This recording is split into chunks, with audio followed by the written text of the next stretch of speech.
మా పార్టీ అధ్యక్షులు రాష్ట్ర మాజీ ముఖ్యమంత్రి జగన్మోహన్ రెడ్డి గారు రామగిరిలో జరిగిన అకృత్యాన్ని ప్రభుత్వం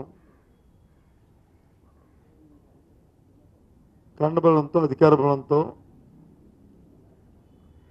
ఒక కార్యకర్త వచ్చి పట్టున పెట్టుకుంటే వాళ్ళని వాదార్చడానికి ఆ కుటుంబాన్ని వాదార్చడానికి వారిని పరామర్శించడానికి జగన్మోహన్ రెడ్డి గారు ఆ ప్రాంతాన్ని పర్యటిస్తే అక్కడ ఏదైతే మాజీ ముఖ్యమంత్రికి ప్రజాదరణ గల నాయకుడికి ఇవ్వాల్సిన భద్రత ఏదైతుందో భద్రతా చర్యలు తీసుకోవాల్సిన చర్యలు ఏవైతున్నాయో పూర్తిగా కూడా ప్రభుత్వం దాన్ని పక్కన పెట్టి రాజకీయ దురుద్దేశంతో ఓ కుతంత్రంతో వ్యవహరించిన తీరుని పూర్తిగా కూడా ఖండిస్తున్నాం. ఇది ప్రజాస్వామ్యంలో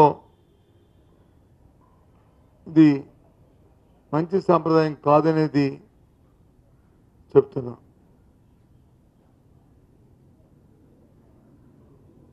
తెలుసు వారికి జగన్మోహన్ రెడ్డి గారు ఏ ప్రాంతానికి పోయినా రాష్ట్రంలో రాయలసీమ కానీ ఇటు ఉత్తరాంధ్ర కానీ ఇటు కోస్తా కానీ ఎక్కడికి వెళ్ళినా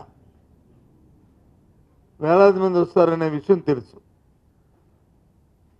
తెలిసినప్పటికి కూడా పోలీసు ప్రభుత్వ యంత్రాంగం నిర్లక్ష్యంగా ఓ దురుద్దేశంతో మరి ఆ భద్రత వైఫల్యం చేయడం అనేది చాలా శోచనీయం. మనం చూసాం సాక్షాత్తు ఆ ప్రాంతంలో ఉన్న పోలీసు అధికారులు అంటారు 1100 మందిని మేము వచ్చి సెక్యూరిటీకి కేటాయింపు చేశామంటారు.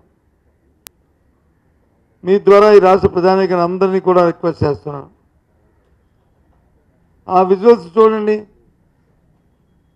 ఎక్కడ చూడండి, అక్కడ 1100 మంది పోలీసులు కనీసం 110 మంది అయినా ఉన్నారా చూడండి, కనిపిస్తున్నారా చూడండి. అదే ఎందుకు ఈ ప్రభుత్వానికి అంత ఆక్రోశం? ప్రజాస్వామ్యంలోనూ ఎన్నుకోబడిన ప్రభుత్వాలు చట్టబద్ధంగా ఎవరికి స్థాయిలో వారికి ఇవ్వాల్సిన రక్షణ కల్పిస్తూ పరిపాలన చేయవలసిన అవసరాలు ఉన్నాయి, ఆవశ్యకత ఉంది. కానీ ఇవాళ అలా జరగట్లే. ఇక్కడ తిరిగి మళ్ళీ ఎదురు దాడి, ఎదురు కేసులు.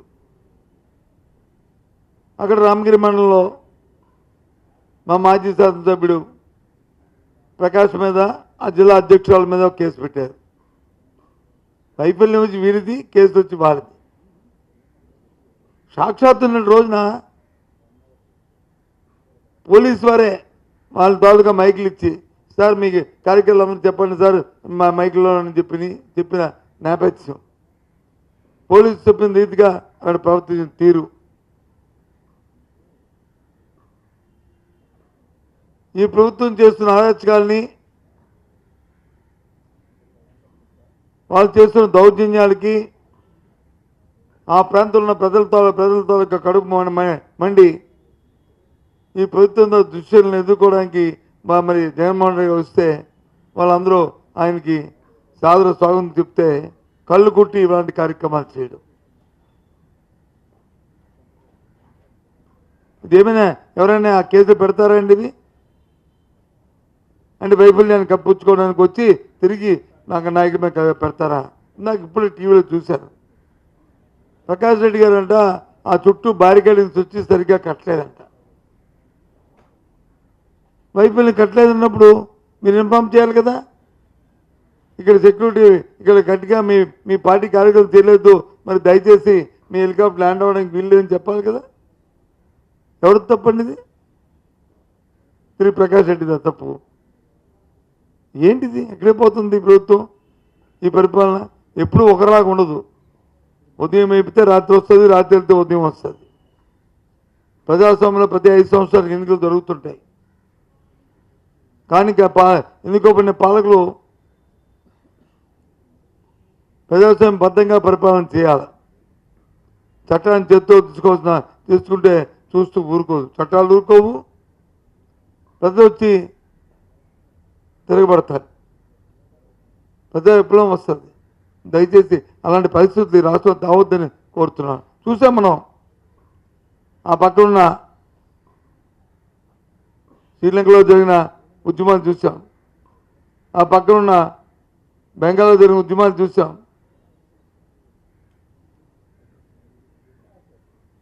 ఏ ఒక్కరు కూడా చూస్తూ అది తప్పది.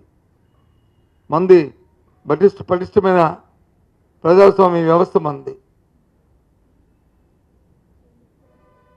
అబద్ధంగా వెళ్ళాలి, వ్యవస్థగా వచ్చి మనం చిన్నాభిన్నం చేయడానికి వీలు లేదు. ఎవరికి హక్కు లేదు. ఇవాళ కాదు, రామగిరే కాదు, అంతకుముందు నంద్యాల జిల్లా మహానంది అక్కడ, అంతకుముందు గుంటూరు మిర్చాటికి వెళ్ళారు అక్కడ. ఎక్కడికి వెళ్ళినా మళ్ళీ పైపెచ్చు హెలికాప్టర్కి వచ్చేది. హెలికాప్టర్ ఏ విధంగా ఎగిరింది అని అడుగుతున్నారు, పైకి లేచింది అడుగుతున్నారు.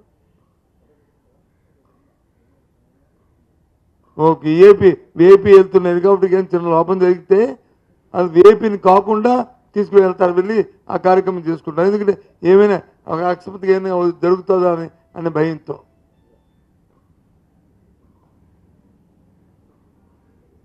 మా అమ్మ తెంగితనం లేదా?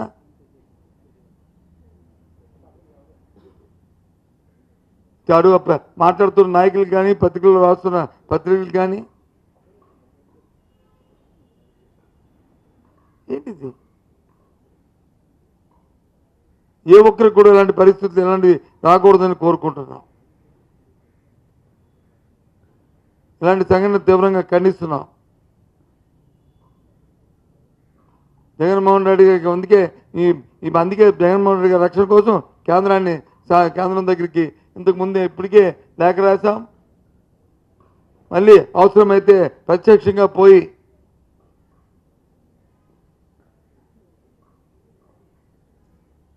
అక్కడ ఉన్న హోంమంత్రిత్వ శాఖని అవసరమైతే ప్రధానమంత్రిని కూడా కలిసి దీని మీద ఆయన రక్షణ కోసం డిమాండ్ చేయదలుచుకున్నాం.